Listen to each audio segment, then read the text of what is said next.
Hello and welcome back to the Penrith Sports Show presented by Prospect Apparel. Today we are joined by a very special guest, former Cage Warriors featherweight champion Jordan Vucenic. How you doing today, man? Yeah, I'm all good, thank you.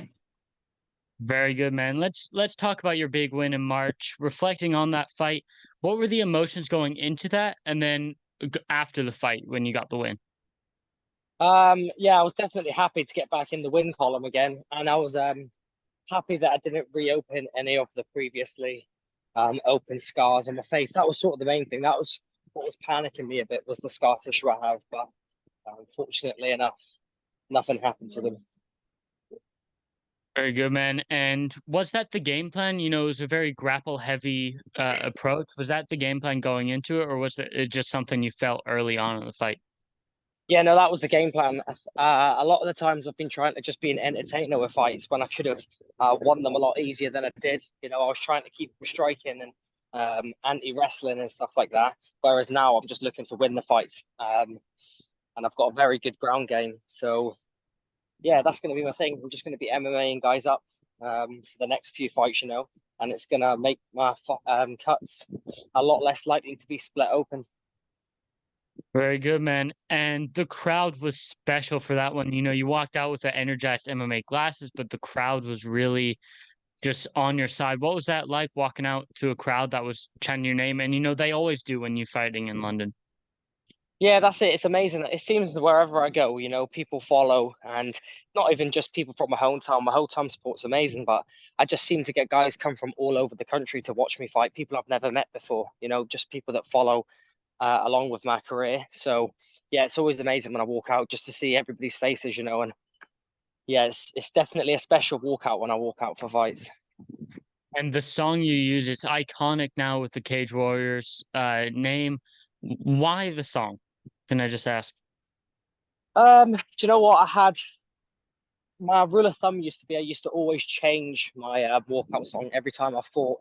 And when I was fighting for the world title against Morgan Sherry, it was a special occasion, and you know a lot of people ripped me off in that fight. So um, as an amateur, I fought a BJJ brown belt when I was relatively quite new to the game, and a lot of people ripped me off for that. And All Goes Wrong was the song I walked out to that fight, and it was just fitting to do it for the Morgan Sherry fight. And yeah, it paid off. I won, and then yeah, everybody just said, "Man, you've got to keep that song. It's iconic." And that was with zero crowd. So when I walked out with the crowd and they were cheering and singing along, it just made it even more special. And one thing that I think no one can miss with you is your tattoos. So first off, what is your favorite tattoo that you have? Mm. My favorite tattoos are probably the ones with the most meaning, and that's my family's name. I've got my firstborn's name under my eye. I've got my youngest on the side of my face, and I've got my stepson on my arm and stuff like that. So probably that, you know, I've got all of my family's names written. They're the things that mean the most. A lot of the tattoos are just because I wanted to be tattooed. There's not a lot of meaning behind any of them, and a lot of them I would change if I could, but I can't change it. But that's part of life, isn't it? You do things that you wish you could change, but you can't, and yeah, that's just part of life. So what was it? Was it early in your life you were just like, man, tattoos are just really awesome, and you know, is that part of it? Yeah, I've always liked tattoos, even when I was younger, before I really knew what tattoos were. You know, when you used to have the little stick-on tattoos, I'd always have them on me, and I would, people, older men would have a joke and say, "Oh, I like the tattoos. Look, I've got a tattoo as well." And I just always wanted them, and um, yeah, just when I sort of got into MMA, there was a few guys in the gym that were just covered in tattoos, and I just always liked the look of it, and I just thought, you know what, that's what I want to be like. I want to be covered in. You go through stages. I only want the sleeve to start, and then I'm like, nah, I want the sleeve, and then I want that sleeve, and now I just want to be literally full body covered. I mean, for this one, I've got some new ones again. Um, some tattoos that people would think I'm mental for. Like I've had my nipples blacked out and everything. So I'm starting to do a blackout sleeve on my arm, where my arm will just be solid black, one color. So yeah, got some new ones to show people on this next performance. Yeah, I noticed that on your Instagram that you had the start of the blackout sleeve. Yeah. But getting back to you, Cage Warriors 157, Bryce Picard. Talk to me about that matchup. Why did the name Bryce Picard excite you? Um, I just fight. I'll never say no to anybody. I just fight who I'm given. Yeah, it's just one of those things. I just take a fight with whoever they offer me, and Bryce Picard was the name that come up. I had a look at him. You know, he's got a win heavy record, but then again, he's also got a few losses on his record. So, you know, I'm just at that stage where I've just got to keep putting the wins away now. I have no intention of fighting for the world title cage wars again. The next belt I want to win, I want it to be the UFC belt. So, yeah, I just want to keep knocking them out the park and just keep moving on, keep improving. And one fight that I would have liked to see, and I think is still possible, and he's on this card as well, is a rematch with Morgan Charrier. Would that fight interest you down the line? I'm up for anything. Like I said, I'll never shy away from anything. I'll fight anybody from the best of the world. If that's the fight that's most relevant to me at the time, that's the fight that's going to prove I'm one of the best of the world. Yeah, let's get on. But am I looking for that one particularly? Not really, because I'm just ready to fight anybody. And how's your training been for this fight? Who have you been working with? And, you know, how much do you derive from watching film? I've just been with the same team that I'm always with. You know, I've been trying to mix up different things.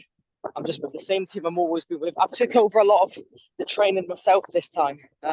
Not took over, but I've worked on improving myself a lot by myself, not relying on other people to improve my game. I've been looking to improve it myself, whether that be you know, team study, bag work. You know, I teach the striking at my gym, so everything I want to work on for this fight against Bryce before this is what I've been teaching and stuff like that. So, but in reference to watching film, I used to watch a silly amount of film on fighters and UFC in general. But I think sometimes when you do that too much, if you watch a certain style, you end up mimicking what they do. So I'm just trying to be myself and trying to be my own fighter. I'm not trying to be a lesser version of anybody. I've been watching film a lot less this time. I'm just focusing on what I want to do. So yeah. And what do you expect from Bryce himself? You know, how do you expect him to come out, and how do you see this fight going? I think definitely when it comes to grappling, I'm levels above him. I definitely think this is no disrespect to him, but I definitely think I'm a lot better than him everywhere in terms of MMA. But he possesses knockout power, so I have to always be switched on for that. And I think he's going to come with a striking heavy approach. You know, he's probably watched the last fight thinking, right, this guy can mix up the takedowns. So it's probably going to be takedown defense on point, looking to land those big heavy shots. I think it's going to be a tough fight, but I genuinely believe that anybody in the world, me on my best day, you know, I can beat anybody in the world. I genuinely believe that. Even though I've got losses on my record, you know, it's a game of inches, and you know, just on those days I zigged when I should have zagged, and that's just how it goes. But I believe on the day I can beat anybody in the world.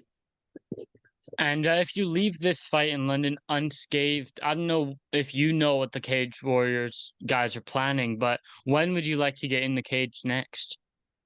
I've told Ian Dean, I've told the matchmaker Cage Warriors, I just want to be as active as possible now. That's how I'm rolling with my head. You know, I'm very, very big for the weight class. So the longer I take in between fights, the less likely I'm going to be making that weight class again. That's not because I get out of shape like any of these guys, but you know, I'm growing all the time and I'm always training. So I'm constantly building muscle mass and adding it onto my body. And I just think if I had 6 months out, 6 months out, I don't think I'll make the weight class again. I think we're on such that fine line, you know. Last weight cut, I missed weight on at the official scales by 5 pounds first time round. So it's a big old jump, and then I made weight with 51 seconds to go. So it was a very, very tense weight cut the last time, and I'm not looking to have any more of them in my career.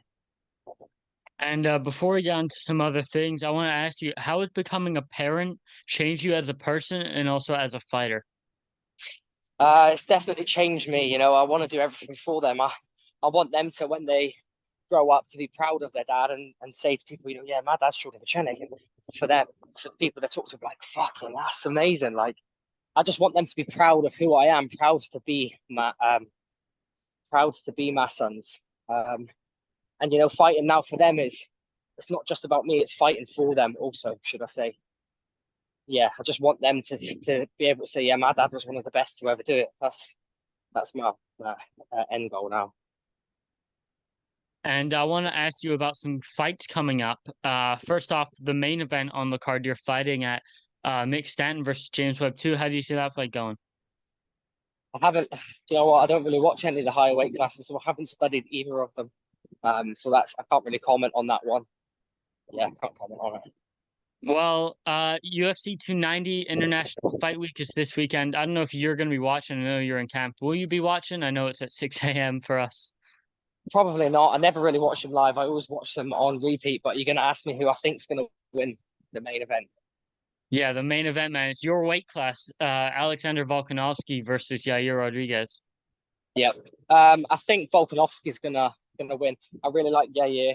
I just think that his style is very flashy, and I think it's perfectly suited for the way Alexander Volkanovski gets after fighters. You know, he definitely impressed me the most in the Holloway #3 fight. He just looked untouchable, and I think he can look the same against Yair Rodriguez and get the finish. And a couple more fights on that card that, they're top of the list. Brandon Moreno versus Alexandre Pantoja 2. How do you see that one playing out?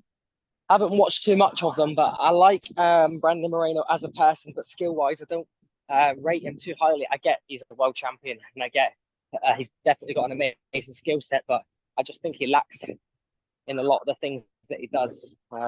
And Pantoja, I haven't really looked into him too much. I know he's got 2 wins going into this fight, so he'll be riding on a good high. I'll probably say Pantoja again. I think he's going to get the 3rd win. And I think Brandon Moreno has a lot of improving to do. And I think he's obviously always aiming to do the improving. It's not as if he's lazy. So, yeah, maybe they'll run it back for a 4th time in the future. And the last one I'll ask you about on this card, Dricus du Plessis versus Robert Whittaker.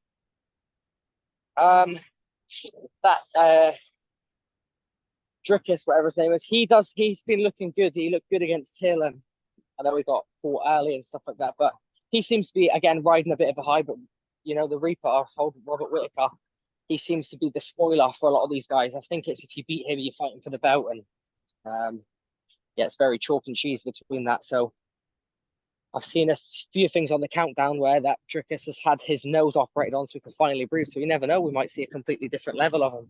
And he might get the win against Robert. But, yeah, I'm going to say Dricus for this one.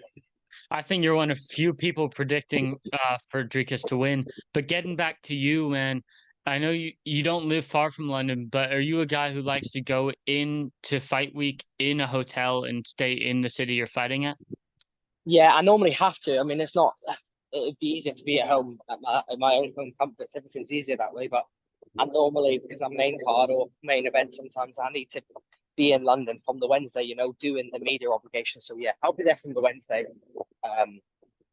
And I need to start the weight cut on the Wednesday night. I'm not one of these fighters that can leave it to the morning. I need to start as early as I can, pretty much. So I'll be there from Wednesday getting ready. Perfect, man. I don't know if you have anything to shout out, merchandise, sponsors, anything like that. Here's your time to shout them out. Yeah, just a massive thank you to my big sponsors I've got now. I used to have multiple sponsors, but now we've got a select small group, and I definitely couldn't do it without them. What they've been giving me lately is just it's unbelievable, and it's life changing for me and for my family. So Cartel Limited UK, massive thank you. The logistics people, massive thank you. IYC Commissioner, again, a massive thank you. And that prize guy, a massive thank you.